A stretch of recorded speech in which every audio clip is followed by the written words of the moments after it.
തിരുവനന്തപുരത്ത് ഉള്ളൂരിൽ ഒരു വീട്ടിന്റെ ഉള്ളിൽ ഒരു ഭാര്യയെയും ഭർത്താവിനെയും മരിച്ച നിലയിൽ കണ്ടെത്തി.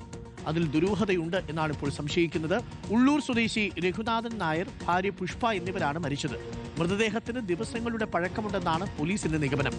ഇൻക്വസ്റ്റ് നടപടികൾ പുരോഗമിക്കുകയാണ്. അരുൺ സോളമനുണ്ട് ഇപ്പോൾ കൂടുതൽ വിവരങ്ങളുമായി. Arun Solomon, good morning Arun. ഞെട്ടിപ്പിക്കുന്ന വാർത്തയാണ്.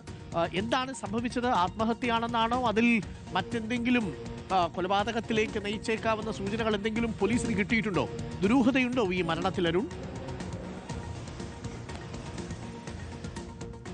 അരുൺ, മെഡിക്കൽ കോളേജ് പോലീസിന്റെ പ്രാഥമിക വിലയിരുത്തലിൽ ഇപ്പോൾ ഇത് ആത്മഹത്യയാണ് എന്നുള്ളത് തന്നെയാണ്. എന്തായാലും കൂടുതൽ അന്വേഷണങ്ങൾ വേണ്ടിവരുമെന്നുള്ള കാര്യത്തിൽ സംശയം വേണ്ട. ഇന്നലെ രാത്രി 9 മണിയോടുകൂടിയാണ് ആക്കുളം മാവടിനട പുഷ്പ ഭവനിൽ ദമ്പതികളായിട്ടുള്ള രഘുനാഥൻ നായരെയും ഭാര്യ പുഷ്പയും മരിച്ച നിലയിൽ കണ്ടെത്തുന്നത്. തൊട്ടടുത്തുള്ള നാട്ടുകാർ ആണ് ഈ ദുർഗന്ധത്തെ തുടർന്നാണ് നാട്ടുകാർ മെഡിക്കൽ കോളേജ് പോലീസിൽ വിവരം അറിയിക്കുകയും തുടർന്ന് പോലീസ് അവിടെ ആ വീട്ടിലെത്തുമ്പോൾ അടുക്കള ഭാഗത്ത് തൂങ്ങിയ നിലയിലാണ് 64 വയസ്സുള്ള രഘുനാഥൻ നായരെ കാണുന്നത്. തൊട്ടടുത്ത് നിലത്തിൽ വീണ് കിടക്കുന്ന നിലയിലാണ് പുഷ്പയുടെ മൃതദേഹവും പോലീസ് കണ്ടെത്തിയത്. ഇതിനെ തുടർന്ന് ഇനി ഇൻക്വസ്റ്റ് നടപടികൾ ഇനി ആരംഭിക്കേണ്ടതുണ്ട്. ഇൻക്വസ്റ്റ് അടക്കമുള്ള നടപടികൾ പൂർത്തിയാക്കിയതിനു ശേഷം മൃതദേഹം തിരുവനന്തപുരം മെഡിക്കൽ കോളേജിലെ മോർച്ചറിയിലേക്ക് മാറ്റും.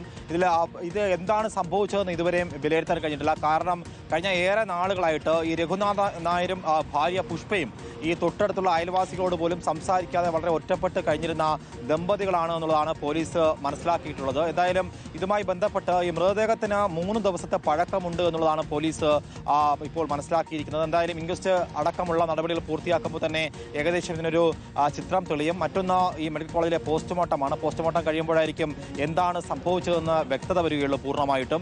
എന്തായാലും ഈ വിഷയവുമായി ബന്ധപ്പെട്ട് ഇപ്പോൾ മെഡിക്കൽ കോളേജ് പോലീസ് അസ്വാഭാവിക മരണത്തിനാണ് ഇപ്പോൾ കേസെടുത്തിരിക്കുന്നത്. നിലവിൽ ഇവരുടെ മറ്റ് ബന്ധുക്കൾ അടക്കമുള്ളവരെ എന്തായാലും ഈ കേസുമായി ബന്ധപ്പെട്ട് പോലീസ് ചോദ്യം ചെയ്യുമെന്നുള്ളതാണ് നിലവിൽ അറിയാൻ സാധിച്ചിട്ടുള്ളത്. Okay, thank you. അരുൺ സോളമനാണ് വിവരങ്ങൾ നൽകിയത്. അധികം ആൾക്കാരോടൊന്നും സംസാരിക്കാത്ത ചില മനുഷ്യരെ നിങ്ങൾ ശ്രദ്ധിച്ചോളൂ. അവരുടെ ജീവിതത്തിൽ എന്തോ ഒന്ന് അവരെ അലട്ടുന്നുണ്ട്. അവരൊരു വിഷാദരോഗത്തിൻ്റെ പിടിയിലായിരിക്കാം. വിഷാദരോഗം എന്നുള്ളത് ചിലപ്പോൾ നമുക്ക് പ്രകടമാവണമെന്നില്ല. ചില മനുഷ്യർ ചിലപ്പോൾ സംസാരിക്കാതിരിക്കുന്നതിൻ്റെ ഇടവേളകൾ കൂടുന്നത് നമ്മുടെ ശ്രദ്ധയിൽപ്പെട്ടാൽ അവരെ ഒന്ന് കരുതിക്കോണം. അവരെ ഒന്ന് സന്തോഷിപ്പിക്കാൻ വേണ്ടി നിങ്ങൾ മനഃപൂർവ്വം അഭിനയിക്കേണ്ട. അവരോടൊന്ന് തുറന്ന് സംസാരിച്ചാൽ തന്നെ ആ പ്രശ്നങ്ങളൊക്കെ അവസാനിച്ചു എന്ന് വരും.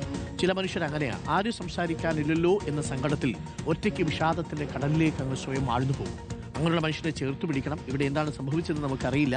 പക്ഷേ ആൾക്കാരുമായിട്ടൊന്നും അധികം സംസാരിക്കാത്ത പ്രകൃതമായിരുന്നു എന്ന് പറയുന്നു.